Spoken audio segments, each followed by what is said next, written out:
So, as I stated before, I got into cybersecurity because I was tired of being broke. Believed the hype. That was my reason. But, guys, while we were talking earlier, you here at the beginning, I thought it'd be pretty cool to talk about how we got here. Now, you've heard my story probably a couple of times. And if you remember when she first came on the show, that's almost 2 years ago. She gave her some film? No. Okay. Mm-mm. If you remember when she came on the show the first time, that's when we talked about her journey. So I thought about we just start the pod off talking about how we got into cybersecurity. I think that's a great idea. A lot has changed. The truth. The truth. So it's my turn to go? Mm-hmm. All right. So, as I stated before, I got into cybersecurity because I was tired of being broke. Believed the hype. That was my reason. I'm not going to lie about it. Money motivates me. And so that was my reason. I have my undergrad in criminal justice, and that was not working out well for me.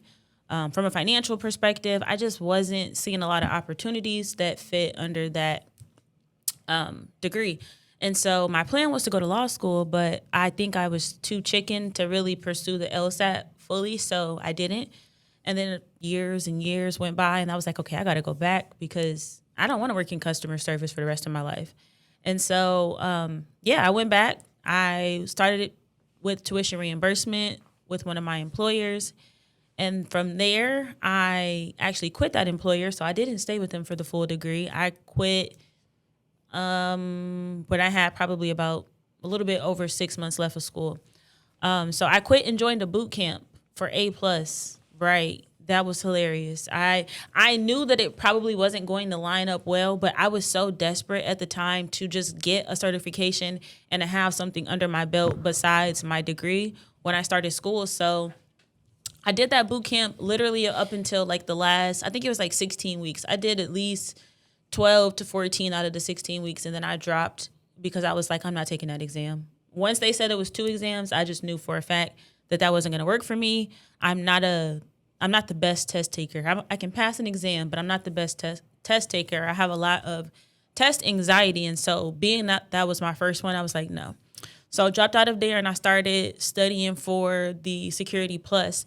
And so this was like right around July. And so right around the time that I dropped out, I actually got an offer for an internship in the SOC. So I did that from July to January. And so during that time frame, I was part-time. So I was obviously trying to find a full-time opportunity. I was interviewing. My first offer was, what's the other consulting company? Not Deloitte. What's the other one? PwC, KPMG, EY? One of them. But I had an offer from one of them. I can't remember who it was, but I got an offer from one of them, and then that's when the offer started rolling in. So I got 3 offers basically, and the first I was thirsty, y'all. I was thirsty. I was taking everything. Like I didn't care if I was gonna be at. I'm like, I just need some experience. At least I can use this and pivot off of that. So I accepted the first one, and then I turned around and was like, you know what? I'm gonna decline because I got another opportunity that's doing something that I can actually do. So the 2 other offers that I got were for recent grad programs. And so that was the route that worked for me to break into the field. So first job was a technical business manager. I was helping with the ServiceNow platform. Second job was customer success manager over Dynamics and Power Platform. Third role was a security cost solution architect focused in on the Defender security stack. And then my fourth role was a cybersecurity instructor where I teach Linux, A+, Network Plus, Security Plus. So all of those lovely courses to my students. And now I'm here co-hosting the pods. That's a quick story on how I got here today. Yeah, very quick, quick. Because I know we talked about like pros and cons, and you found out what you liked and what you didn't like. Absolutely. I did not like working in the SOC, specifically under vulnerability management. I feel like if I would have done a little bit more incident response, I would have been good. But oh my God, there's a lot of pressure working on the vulnerability management team that I don't think people understand, because you are responsible for patching and identifying and notifying the appropriate people when there is something going on in the environment that is a threat. And so I had anxiety every Tuesday when when it was Patch Tuesday. That's basically when Microsoft releases all of the updates and the patches that you need to make. And so I would just be super anxious going through our assets and just looking to see what we had that I had to then go back and tell these people that you need to remediate this because of X, Y, and Z, and it needs to be done by this date. And then just communicating to people the vulnerability that the organization is under. It's also difficult as well. So people don't want to hear that they need to patch up all the cool things that they've built. They don't want to hear it. They don't want to hear that they need to get a new server. They don't want to do any of that for the most part. And so it was just really hard bridging that gap. There were a lot of cultural differences as well. So I knew for a fact I didn't want to do that. I knew for a fact I didn't want to do technical business management because I was bored to death. Change management was so good for me, and I got a lot of exposure and experience there. From like that perspective, I did get to see like this is how you successfully implement change in an org. But outside of that, absolutely not. I was not interested in that. I felt like an administrative assistant in a way. I didn't like that. And then customer success management, that was starting to get me more in a customer's face, having some of those strategic conversations. So I did appreciate that. And then switching over to the security side was just like the icing on top. I actually got to talk about things that I care about and things that I'm interested in. So it took me a couple of pivots to finally figure out what it is that I wanted to do. But I feel like I knew that coming out of school. Like I knew without a doubt, I had no idea what it was that I wanted to do because my classes were across the board and I was interested in a lot of stuff, but I just couldn't pinpoint what exactly. Like some people graduate and they're like, okay, this is what I want to do. I didn't know. So I was just accepting anything and getting my experience and moving on from it. Yeah, nah, for sure. I mean, people already know about me, like help desk, working in GovTech for 2 years and Shreveport and moving to Dallas with the hopes of getting in security within a year, finally getting my first cybersecurity role at McAfee. And I'll say it again. This is like I don't hear people talk about this a lot when it comes to getting into cybersecurity or whatever. Or let me backtrack it from cybersecurity, getting a job in general. When you typically know when you apply to jobs, they'll say, hey, do you want to be notified? Like being our talent community, be notified we got stuff coming up or jobs coming up. Well, when it came to Intel, I clicked yes. And that's almost really close to 10 years ago. That was in 2016 when I went to the event that Intel had and pretty much down the street on headquarters in Plano, Preston. And it's like, yeah, we're having like this hiring event. And so since they had that there, I left work at the time I was working in Addison. Clock it. Sometimes you got to do what you got to do. Sometimes you got to figure out how to pivot and move around because you blocking your blessing. In fact, I was dressed up good too, so nobody asked like where I was doing or where I was going. And I went. It wasn't a lot of people. Got to talk to the manager. He seen my face. Honestly, like the old school way is the best way. Wait, pause. Y'all peep this. He did not say it was a virtual interview. This was in person. Yeah, but you got to be built differently to interview in person. But it wasn't even an interview. It really was just hand your resume in and then they go review it. But you get to talk to people. Got you to make that first impression. Mm-hmm. But what benefited me was that Intel at this time was actually beginning to split and go Intel McAfee. And so previously Intel handled like all the SOC stuff like offshore with, I forgot where they were at. And so they need to spin up a new SOC. So I happened to have a good resume. I happened to have the experience that I had gained in the NOC over the last, 6-7 months. And that was how my journey started. And the best, worst SOC you probably can ever work in. Why? Best, worst. Maturity level, was negatives. They were low. Yeah, nobody they knew weren't what they was mature. Doing. So imagine you saying, hey, I want to stand up a SOC, but then you make the person a manager who's never managed a SOC. So they don't know what to do. That's a lot of trial and error. Yeah. They don't know what to do. Did y'all break a lot of stuff? We spend most of our days responding to possible IOCs of WannaCry. That's what we did. So I was a part of. So you at least you got to have some of that exposure and experience. You can talk about it. Luckily, I was off when WannaCry happened. I think over the Not weekend. luckily. Yes. You ain't want to be in the field. We didn't have no processes. Exactly. Because when I came back to work the next week, literally all we was doing was taking all these IPs, looking at them, and sending them to the networking team. I seen so many IPs that week. I said I closed my laptop and I didn't open it until I went back to work the next week because it was just overkill. Burnt out, yeah. And no, it was just bad. It kept on hiring repeatedly people that never had ran a SOC. So did they figure it out eventually? No, Bye. they didn't. You They left spent- before that. They spent a whole bunch of money on this brand new SOC, and I still got it in my photo album in here back in, what was that, late 2017, December 2017. Spent all this money on a new SOC just to lay us off the next year, which was crazy. It was like, why y'all invested in that, but y'all never gave us training? Like, we used one of the worst SIMs ever, and we kept asking them, hey, how do we use this? What are we looking for? So it took one of my coworkers at the time. He's the person that already had SOC experience. He should have been running the SOC. I told him, hey, he should be running it. And they didn't want him because he wasn't going to be a person that's going to kiss ass. I'm just going to tell you straight up. Like, he also, through him, I got to witness how corporate America could be. How people behave and stuff. Because he was a contractor.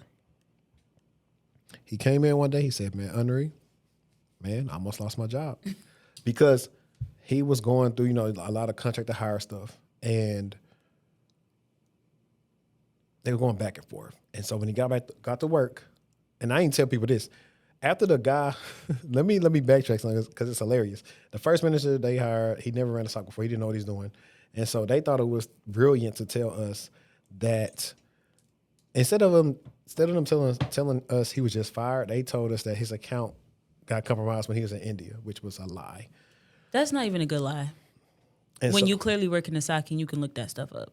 we couldn't look it up. We didn't have all the access to none of that stuff. But that wasn't even the point. That was besides the whole point. After that, they hired another guy from the FBI who didn't know what he was doing from a SOC standpoint. Maybe from a physical security standpoint, he did. And that is an important thing to think about, because just because somebody worked for the FBI doesn't mean that they're going to be suitable for a SOC role if you don't have any experience. And then, so the FBI guy was the one where my coworker came to work one day and he looked at him because I guess they had agreed, or I guess he agreed with HR, like whatever he was going to be paid. And he told him, you're welcome. And so that's what pissed my coworker off when he said, I almost lost my job today. Wait, because the guy was basically saying, like, you need to thank me. Pretty much. Basically, yeah. And he was like, yeah, this ain't going to last long. And he ended up landing something else and dipping. And right after that, that's when I realized, yeah, the game is cooked. Because a little after that, I was let go. My other coworker was like, as I'm coming in, it's a movie. Like, I would love to shoot a biopic about this particular day. As I'm walking in, my coworker's walking out with boxes, mouthing good luck to me. Like, no lie. And you probably like, what you mean good luck? I think I was even probably late or something that day too. So it was like one of them days where you felt like something was going to happen. And I went in there with HR and, they was like, is this good? And I should have, knowing what I know now, I should have said, I want a 6-month severance. Should have negotiated. Because they were negotiating. They weren't like just saying, take it or leave it.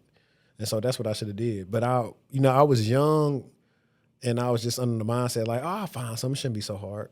It wasn't that hard back then. No, it was. Back then? Mm-hmm. Why? Do you think? It was a lot. Compared to today? It was a lot. One, because I felt like they didn't want to pay me what I wanted to be paid. I had all these different interviews.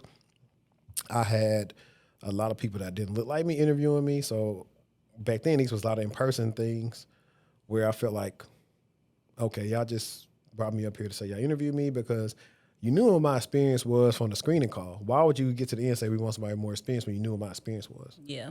When you had it available to you, basically, ahead of time. Texas Instruments ran me around for the loop saying, oh, you got the job just for them to start ghosting me. Well, once it was for Texas Instruments, but it was through this company called Talent 101.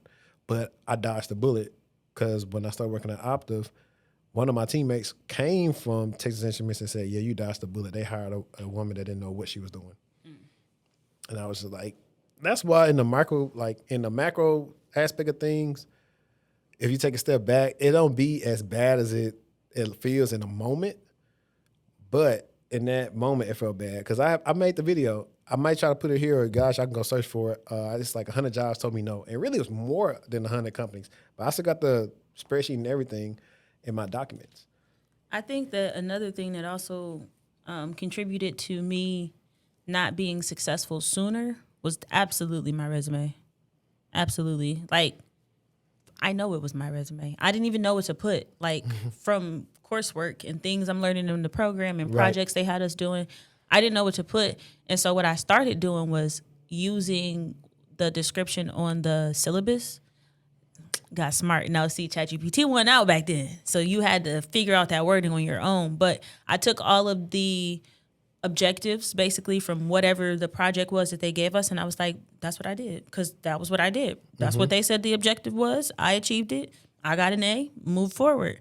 So I feel like you also have to be very intentional. You have to be very intentional if you're going to go the school route and use that as your way to leverage yourself into the industry. You have to be mindful of what you're doing, not just from I use Active Directory, or I use Wireshark. Like, cool beans, but what did you do with those tools? How can you explain that out to yourself so that you can explain it then in an interview? Yeah. But I also, this is the thing too, I tell a lot of newbies, I'm straight up with them, like, hey, to be honest, I was like, I can't tell you when the last time I really used Wireshark at work. Like, facts. I have it, but like I have access to the firewall and it gives me the packets I need. So, I mean, unless we're going to listen to some packets, I don't use it that often. So it's like, I don't even have it on my resume anymore. Obviously I can use it, but everything that you're doing a lab on isn't a legitimate tool that you might use in the field. However, you might get someone who is wanting to hire somebody entry level, like the stock was that I was working for, and they were asking me questions about those tools. Cool. So you put Wireshark down. What do you use Wireshark for?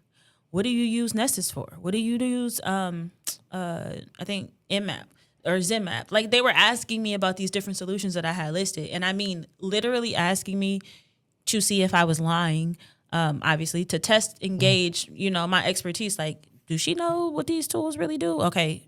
And so you might come across people like that where you have to basically prove yourself, like your skill set or your knowledge. So if you're going to put stuff on there, you have to be able to speak to it. You have to, like, and not just, you just use this for that. Like, that's not a good enough explanation. You need to give them enough to where they move on to another topic because you answered the question so well. Yeah, nah. And funny that you said that. Before I got with Optiv, I was doing all these different interviews, and I interviewed for a company named Securus. Now, context was the good thing about McAfee is when they laid everyone off, they hooked us up with career services, did us a resume and all this other stuff. That was nice. People don't do that. It was cool, but what I'll say is because it's generalized career help, they don't know how to help in a specific thing that I need help with. It's just generalized. Like, their advice would work better for somebody in a non-technical role. And so my cardinal sin back in the day was I used to have all these tools I used to have access to, but I hadn't used since I worked help desk. So when I get at Securus, which they purposely interviewed me when I don't want to say his name on camera, when my coworker was away, we can call him RJ. When RJ was away, and they grilled me on all these tools, I shouldn't have had them on there because, like, hey, I couldn't remember what they had used them for. And I was like, oh yeah, Anacam, I used it to. It was pretty much used for multi-factor authentication to send code to people who are trying to log onto the TSA network, like to check their OWA, Outlook web access back in the day for y'all youngsters. Screaming. to check it in case they can, so they can access it. And there was some other tools I had on there, and I was no, one of them I messed up when is too. Y'all was like, y'all would not believe this. I messed up on them asking me about blue team and red team. And they was like, oh, what team are you on? I'm like, I don't know. I messed up on that too. I mean, it's better for you to say you don't know than for you to lie and try to make some, they can tell you. But it should have been something I should have known. But the thing is, it was like, back then I really was like super siloed because I was like, all the information that's like, I can readily go onto YouTube right now. Like, it's a channel Lee put me on. It's like Purple Team channel. Dude got a lot of good technical information on there. That stuff wasn't back there then. Should I have known blue team, red team? Yes. Did I? No. But I feel like questions like that are nitpicky because it really doesn't test like what I should know. It was no scenario type of questions. It was just all questions about the stuff I had on there. So I was just like, yeah, this is trash. But I learned a valuable lesson. It's like, hey, don't oversell yourself. That, and if you don't know, it's okay to say you don't know. That's the big thing for me. Because I didn't know the answer to 100% of the things that they were asking me, but I would say about 95 to 97% I did, and I was able to speak on it. And I also went over those projects that I knew that they were going to be asking me about because they were listed. So I went back to the paper or whatever it was that the project was, and I looked at, okay, what did you do so that you can explain it to them? So you have to prepare yourself well for interviews. And even if you have 3 different resumes, you still need to be able to speak to the stuff that's on those 3 different resumes like the back of your hand. Right. And while we're on interviews, let's talk about some things that I learned that we also help the clients with. And it's going to be some simple stuff before we get into some of the other fun topics we have. Preparation. Please prepare. And I mean, like, act like this is a school paper assignment that you're getting ready for. I typically do mine in Google Docs to just save it and you don't have to worry about all of that. But I'll put down what the mission is, what the value is, what are some of the like different initiatives that they have, if this employee resource groups, for example. I got an interview cheat sheet as well. And I literally have that up. I put in even my answer for why do I want to work for the company, all of that good stuff. I put down some cool things that I seen that they're working on that I can bring up that are relevant maybe to that role, or that you want to bring up things that the person that you're interviewing with may find interesting. Like, just because you're interviewing for a tech company and you bring up a new technology doesn't mean that that person knows about that technology. So you kind of have to be careful with that. But I definitely highly recommend you using or creating like a template that you can use to help you prepare for jobs. Yeah, like that's so. For funny enough, when I was interviewing at what's some people called? Not Cypress, it's the other people. My coworker works there, and they work out of squads, and I cannot think of their name, but it's a security company. And that security advisor joined. Remember, this is a long time. It's like early this year when I was doing that, and I did a lot of research, so I was able to bring up, oh, y'all just acquired this AI company. How's it going to help y'all with your clients and helping them with detections and all stuff? So at that time, I'd already established, hey, I researched them. I'm interested. I'm invested, and I had answers for all the questions that they had to ask for me. And the same thing happened with Cypress. Like, I researched, okay, they're literally about Active Directory. They had this term I wasn't too familiar with on their site, and I brought it up in one of my answers. I said indicators of exposure. And so that even made the interviewer say, oh, okay, cool. Because, did I get the role? No, but they liked me a lot, and they was just like, yo, we really liked you. We trying to expand. Just keep in touch with us, if you around by the time we get some more funding for this stuff. But it's the simple stuff that help you not feel as nervous, to where, hey, you might not be that technical, but if you found some good thing that they just talked about, I mean, not something to talk about, but you found something good on the website that is on their blog or news release, you probably can soak up 15, 20 minutes of them ask you questions, and they may not even ask you as hard as a question that they thought you was going to ask, just because they like you. Mm-hmm. And it'll go over well because you're believing in the mission. Like you said, you have look at their mission statements, their values. Try to. You forgot elevator pitch. That too. You're about me. It's if you have done an interview and you had a brain fart when they asked you that, it's okay. We all have been there before, but now you know how to answer that question better, right? And if they don't want to know where you was born and raised. Okay. Yes, I'm glad you said they that. don't want to, and you are not ignorant for thinking that. Seriously, for real. You're not. Interviewing is an acquired skill set. If nobody ever tells you, you'll never know. But they don't care about where you came from, all that irrelevant stuff. They want to know, tell me about you and how your skill set basically aligns to this role. So if you're entry level and you're starting out, talk about some cool things that you did in school, some cool projects. Talk about what made you want to go back to school, why you want to work in the field. If you're in the field, come with it. Yeah, and I'll say you can also, what I try to tell people is to try to be solutions-based in the interview. And so one of the ways you can set yourself up for success is doing the initial screening, kind of get all the information you can get from the recruiter based on what's been given to them by the hiring manager, problems, tool stack, all these different things. So you can just start writing things down of problems they may be facing and having your good questions down to ask them, because it's a two-way conversation. And so if you ask them, hey, what are some of the things that they're not necessarily problems, but some initiatives or something that I could work on if I'm selected for this role, they may say something that you've already did in the past role, and you can highlight it. Yeah. And even just asking a good question. Like, don't ask those, I don't even have an example, but don't ask those boring questions that everybody else is asking, right? The easy ones that you can find on any website when it comes to interview follow-up questions, but definitely make it specific to that role and that purpose. And I also think it's important for you to be able to illustrate your impact on your resume. And I'm still working on that myself. But you have to think much bigger than yourself, maybe even bigger than your role, your team, your org. What is the bigger impact that you all are driving to think and be able to illustrate? Because I see a lot of the times, even when I'm helping like family and stuff with their resume, they're just putting down the job description in terms of things they did, right? And that's not telling how you had any impact, right? Just like, for example, if you worked at Foot Locker, right, and you put on your resume, went and got shoes and took them to customers. Well, that's just the job description, right? That's just that's what you're supposed to do. Did you have highest sales this month or that month? So those are the things that you have to start thinking about. Did you mitigate supply chain issues? Exactly. Did you stop what they call the people that be stealing? Asset protection. Yes. You know, like what's your stats? Like you have to think about things from a larger perspective than just yourself. And that's easier said than done.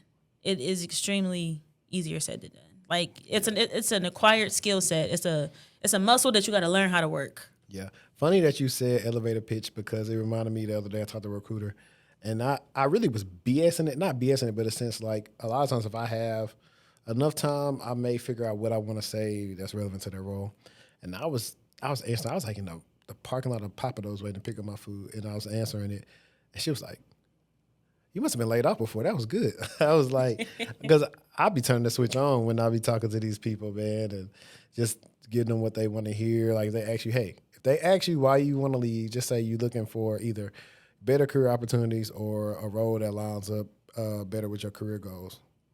Like, just keep it simple. Better opportunity is my favorite. Every place, better opportunity, period. You better off just because that can mean a lot of different things. Facts. Yeah. But I think the last thing I'll say about the whole resume and how we got here situation is if you have a community, even if it's just 2 or 3 of y'all can share resumes, right? And look and be like, what you think of this? How can I make this better? Like, I'm not saying that these people are resume gurus, but if between the 3 of y'all, somebody has a stronger resume.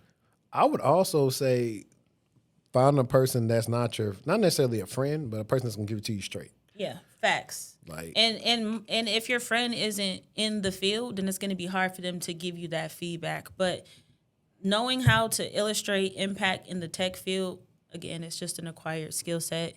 It's something that you hope to get better and better with as time goes on. But those were the things that hindered me was terrible resume, just listing out my job duties, not really knowing how to explain all of the great things that I was doing in an interview or on my resume. And then, ChatGPT came out. Listen, and it was never the same. You need a friend that can tell you this. Hear me and hear me good, nigga. I'm here to double down. That shit is a 2-pack of ass. The fuck are you talking about? That shit stinks.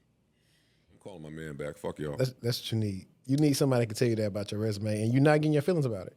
You can get in your feelings about it. Do you want to get better or not? Man, listen, I can go on and on about. I had a freaking pie chart on my resume. Come on, man. Don't eat me up. Like, I literally had a pie chart on my resume, but But you're showing proportions? I was showing, like, where a lot of my skill set was. That stuff, those kind of things work better in, like, those artistic type of jobs. I was going to say the same thing. Or even if it was me actually giving my resume to someone in person, like, as a cover letter situation. But I'm going to have to find it so I can show you what it looked like. Because I still have a copy of every resume somewhere. Like, every year, I have a copy. So we should I have a video where I said, hey, don't do this. So I reviewed, like, all my old resumes up to a certain point. And it's always fun to go back and look. Because you can directly see why you weren't getting called back. And that can absolutely, I would have never called me back either. I was just regurgitating. I was literally going to my job description and then copying and pasting what was there.